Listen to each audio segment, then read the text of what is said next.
తెలంగాణ ప్రజలందరికీ very good morning news with Chilka Praveen. నిన్న కేసీఆర్ మహబూబ్ నగర్ పరిసర ప్రాంతాల్లో బస్సు యాత్ర చేస్తున్న సందర్భంలో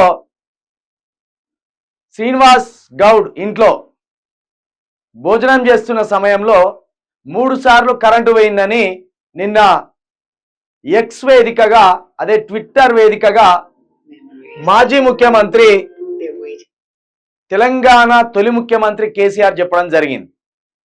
ఆయన నిన్ననో మొన్ననో ఆయన ట్విట్టర్లోకి కూడా రావడం జరిగింది. ముందుగా ట్విట్టర్లోకి వచ్చినందుకు సామాజిక సోషల్ మీడియా వేదికలోకి వచ్చినందుకు కేసీఆర్ గారికి ముందుగా వెల్కమ్ చెప్తూ ఇక నిన్న ఆయన అందులో ఆ ట్విట్టర్ వేదికగా శ్రీనివాస్ గౌడ్ ఇంట్లో నేను భోజనం చేస్తున్నప్పుడు 3 సార్లు కరెంటు పోయింది, దీన్ని బట్టే రాష్ట్ర ప్రభుత్వం యొక్క వైఫల్యం ఎంత బాగా ఉన్నదనేది నేను చెప్పదలుచుకున్నా అని పెడితే ఒకడు ఏమంటాడు, కేసీఆర్ పోతాడని తెలిసే కావాలని శ్రీనివాస్ గౌడ్ కరెంట్ ఆఫ్ చేసి ఇక కరెంటు కష్టాలు మొదలైనాయని ఈ ప్రజల్ని నమ్మించే ప్రయత్నం చేస్తానని ఒకరిద్దరు కోన్ కిస్కా గొట్టంగాళ్ళు ఉంటారు కదా యూట్యూబ్ ఛానల్ పెట్టుకున్న వాళ్ళు, ఇక వాడే తొలివేలు రగ్గాడును వీడు తిన్మార్ మల్లిగాడు చెప్తానన్నట్టు.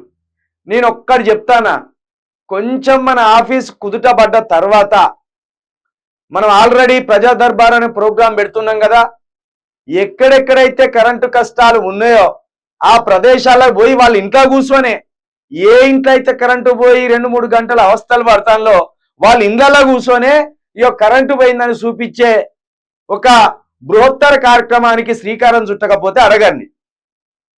అర్ధరాత్రి 1 నుండి 3 గంటల వరకు కొన్ని ప్రాంతాల్లో కరెంటు తీసేస్తానులాట, మిట్ట మధ్యాహ్నం 3 నుంచి 5 గంటల వరకు కరెంటు తీసేస్తానులాట.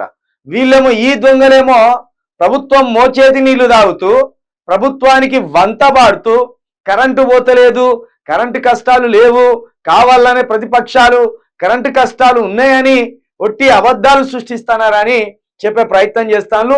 ఆ లంగల మాటలు నమ్మకండి, ఆ దొంగల మాటలు నమ్మకండి. ఆ లంగల మాటలు దొంగల మాటలు నమ్మే తెల్లబడ్డ తెలంగాణను కాస్త మళ్ళా ఆగమయ్యే పరిస్థితికి తీసుకొచ్చుకున్నాం. కాబట్టి ప్రజలారా, తెలంగాణలో 100% కరెంటు కష్టాలు ఉన్నాయి. అన్ని జిల్లాల్లో ఆదిలాబాద్ నుండి మొదలు పెడితే మహబూబ్ నగర్ వరకు అన్ని జిల్లాల్లో కరెంటు పోతుంది.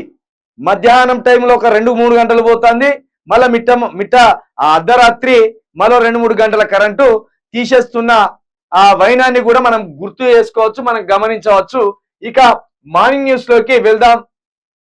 దయచేసి మార్నింగ్ న్యూస్ లోకి వచ్చిన ప్రజలు ఎవరైతే ఉన్నారో మార్నింగ్ న్యూస్ ని తప్పకుండా షేర్ చేయండి, లైక్ చేయండి, ఇతరులకు తెలిసేలాగా చేయండి. అదే విధంగా తెలంగాణ కోసం, తెలంగాణలో ఉన్న యువకుల కోసం ఒక రాజకీయ వేదికను ఏర్పాటు చేయాలనే ఉద్దేశంతో తెలంగాణ ప్రొటెక్షన్ ఫోర్స్ అనే ఒక సంస్థని కూడా మనం ఏర్పాటు చేసుకోవడం జరిగింది. ఈ తెలంగాణ ప్రొటెక్షన్ ఫోర్స్ లో ఆసక్తి ఉన్న వాళ్ళు ఎవరైనా చేరొచ్చు. ఇందులో సభ్యులుగా చేరి మేనిఫెస్టో ఫైట్ చేయడం మన ముఖ్య లక్ష్యం.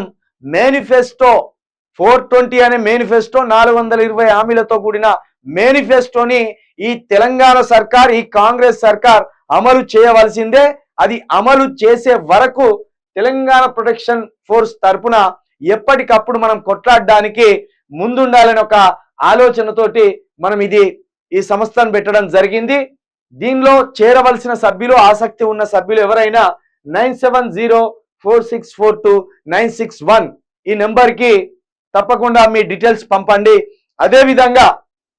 అదేవిధంగా మన ఛానల్కి కొంత సహాయాన్ని అందించాలని కూడా మీ అందరినీ విజ్ఞప్తి చేస్తున్నా. ఎందుకంటే ఒక్కసారి ఒక స్థిరమైన ఆఫీసు ఏర్పడితే మనము ఎట్లా పోరాడాలో, ఎలాంటి వ్యూహాలు అల్లాలో, ఏ విధంగా ముందుకు పోవాలో మనకు కూడా ఒక స్పష్టమైన ఆలోచన, స్పష్టమైన దారి దొరికినట్టయితది. కాబట్టి దయచేసి మనల్ని ఆదరిస్తున్న ప్రజలు అందరూ మన కోసం తలొక 10 రూపాయలు లేదా మీకు ఎక్విప్మెంట్ అయినా, కెమెరాస్ అయినా, సిస్టమ్స్ అయినా ఏదైనా మీకు తోచింది అందించాలని మరొకసారి మీ అందరినీ విజ్ఞప్తి చేస్తున్నా. ఇక మార్నింగ్ న్యూస్ లోకి వెళ్దాం.